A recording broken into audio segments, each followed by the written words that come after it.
Hey guys, what's up? My name is Vishal and you are watching Tech CVR. So today I will show you how to add history option in this browser. This is the part 2 of this video series. So to understand the logic of options I have added in this video, you have to watch this video till the end.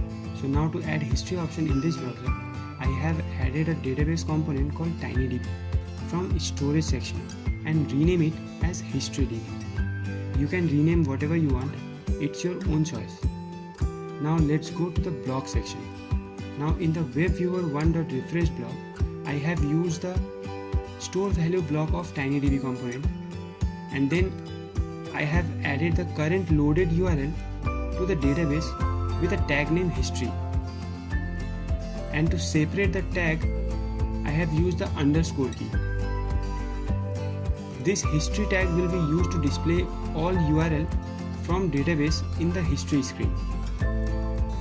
I will use the tag name to retrieve all the data stored in the HistoryDB and display it as a list view on history screen, which I have already created in the part 1 video of this series. So adding URL in the database is done now. The next part is displaying all the URL stored in the HistoryDB database in a list view component. Now let's open history screen. First, I have added a TinyDB database here also with the same exact name as I named it on screen 2, which is HistoryDB. Now in the block section, on screen initialize, I have used the get value block of TinyDB component to display the stored URL in a list view component.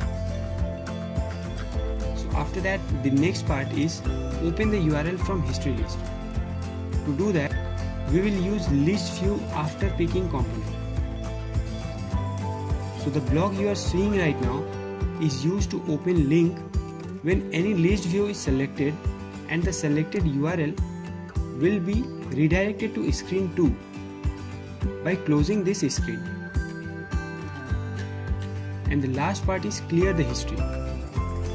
So when I click on clear history button, then it will display a notifier message with option yes and cancel.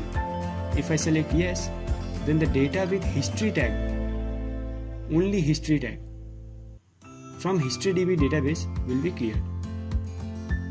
And then it will close the current screen and open the screen 1. So finally we have completed the history option for this browser. This is it. Thanks for watching this video. To download this project AIA file, click on the link given in the description below. If you want me to add some other options to this browser, then do let me know in the comment section. If you have any questions, then post your questions in the comment section below. If you like this video, then hit the like button and don't forget to subscribe for future videos. I will see you on the next video.